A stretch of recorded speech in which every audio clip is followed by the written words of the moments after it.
नमस्कार दोस्तों, स्वागत है आपका मेरे चैनल गुरु अमृत कहानियाँ पर। एक समय की बात है, एक शीला नाम की औरत अपने पति के साथ एक शहर में रहती थी। शीला धार्मिक प्रकृति की और संतोषी स्वभाव की थी। उसका पति भी विवेकी और सुशील था। शीला और उसका पति ईमानदारी से जीते थे। वे किसी की बुराई नहीं करते थे और प्रभु भजन में अच्छी तरह समय व्यतीत कर रहे थे। उनकी गृहस्थी आदर्श गृहस्थी थी। शीला की गृहस्थी इसी तरह खुशी खुशी चल रही थी, पर कहा जाता है कि कर्म की गति अकल है। विधाता के लिखे लेख को कोई नहीं समझ सकता है।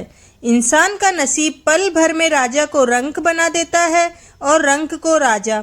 शीला के पति के अगले जन्म के कर्म भोगने बाकी रह गए होंगे कि वह बुरे लोगों से दोस्ती कर बैठा।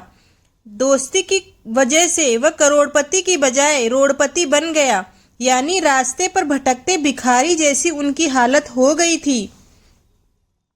इसी तरह एक वक्त ऐसा भी था कि वह सुशील पत्नी शीला के साथ मजे में रहता था और प्रभु भजन में सुख शांति से वक्त व्यतीत करता था।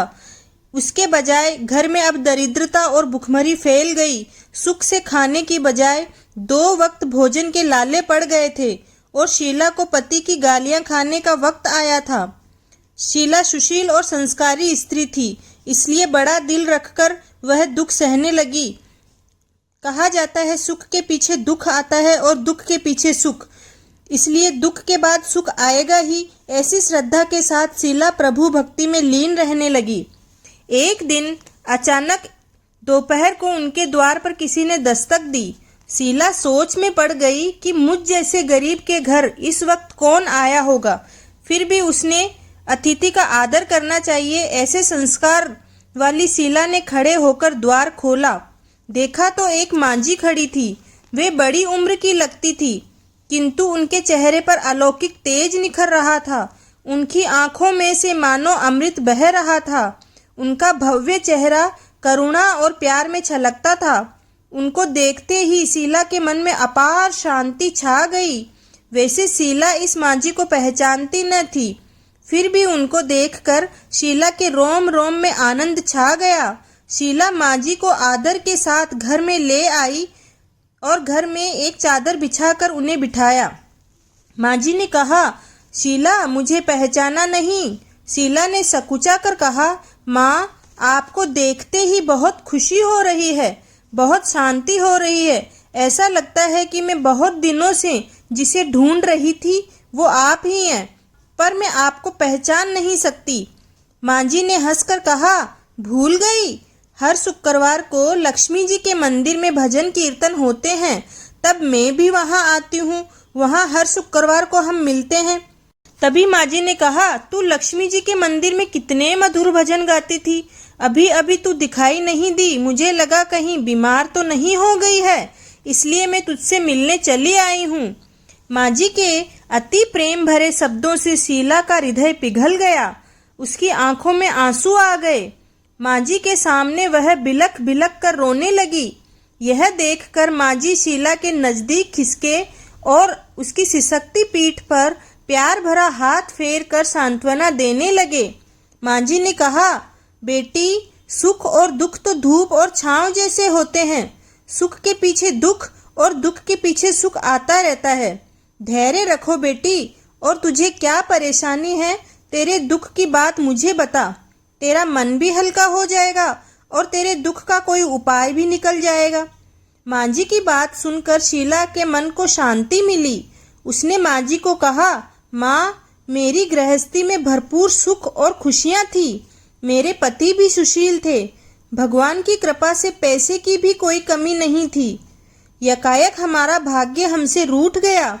मेरे पति को बुरी दोस्ती हो गई। बुरी दोस्ती की वजह से हमारे घर का सारा सामान भी बिक गया और हम रास्ते के भिखारी जैसे बन गए। यह सुनकर मांझी ने कहा, हर इंसान को अपने कर्म भुगतने ही पड़ते हैं, इसलिए तू चिंता मत कर। अब कर्म भुगत चुकी है, अब तुम्हारे सुख के दिन अवश्य आएंगे। तू तो माँ लक्ष्मी जी की भक्त है। माँ लक्ष्मी जी तो प्रेम और करुणा के अवतार हैं। वे लक्ष्मी वे अपने भक्तों पर हमेशा ममता रखती है, इसलिए तू धैर्य रख के माँ लक्ष्मी जी का व्रत कर, इससे सब कुछ ठीक हो जाएगा। माँ लक्ष्मी जी का व्रत करने की बात सुनकर शीला के चेहरे पर चमक आ गई। उसने पूछा, माँ लक्ष्मी जी का व्रत कैसे किया जाता है, वह मुझे समझाइए, मैं यह व्रत जरूर करूँगी। माँ जी ने कहा, बेटी माँ लक्ष्मी जी का व्रत बहुत सरल है। इसे वृद्ध लक्ष्मी व्रत या वैभव लक्ष्मी व्रत कहा जाता है। यह व्रत यश प्राप्त करता है। ऐसा करके माँ जी ने वैभव लक्ष्मी व्रत की विधि कहने लगी। शीला यह सुनकर आनंदित हो गई। माँ जी के पास से वैभव लक्ष्मी व्रत की शास्त्रीय विधि सुनकर शीला भाव विभोर हो उठी। उसे लगा मानो सुख का रास्ता मिल गया है। उसने आंखें बंद करके मन ही मन उसी क्षण संकल्प लिया, हे वैभव लक्ष्मी माँ, मैं भी माँ जी के कहे मुताबिक श्रद्धा से शास्त्रीय विधि अनुसार वैभव लक्ष्मी व्रत 21 शुक्रवार तक करूँगी और व्रत की शास्त्रीय विधि अनुसार उद्यापन विधि भी करूँगी। शीला ने संकल्प करके आंखें खोली तो सामने कोई न था। वह विस्मित हो गई कि माँ जी कहाँ गए। यह माँ जी दूसरा कोई न था, साक्षात लक्ष्मी जी ही थी। शीला लक्ष्मी जी की भक्त थी, इसलिए अपने भक्त को रास्ता दिखाने के लिए माँ लक्ष्मी देवी माँ जी का स्वरूप धारण करके शीला के पास आई थी। दूसरे दिन शुक्रवार था। प्रातःकाल सवेरे स्नान करके स्वच्छ कपड़े पहनकर शीला मन ही मन श्रद्धा से और पूरे भाव से जय माँ लक्ष्मी का मन ही मन रटन करती रही। सारा दिन किसी की चुगली नहीं की। घर में पहले सोने के बहुत से गहने थे, पर पतिदेव ने गलत रास्ते पर चढ़कर सब गहने गिरवी रख दिए थे। पर नाक की चुन्नी बच गई थी। नाक की चुन्नी निकालकर उसे धोकर शीला ने कटोरी में रखा। सामने पाटे पर लाल रुमाल रखकर मुट्ठी भर चावल का ढेर किया और उस पर तांबे का कलश पानी भर कर रखा। उसके ऊपर चुन्नी वाली कटोरी रखी। फिर माँ जी ने कही थी वह शास्त्रीय विधि अनुसार वंदन स्तवन पूजन वगैरह किया और घर में थोड़ी शक्कर थी, वह प्रसाद में रख कर वैभव लक्ष्मी व्रत किया। यह प्रसाद पहले पति को खिलाया। प्रसाद खाते ही पति के स्वभाव में फर्क पड़ गया। उस दिन उसने शीला को मारा या धमकाया नहीं। शीला को बहुत खुशी हुई। उसके मन में वैभव लक्ष्मी व्रत के लिए अपार श्रद्धा बढ़ गई।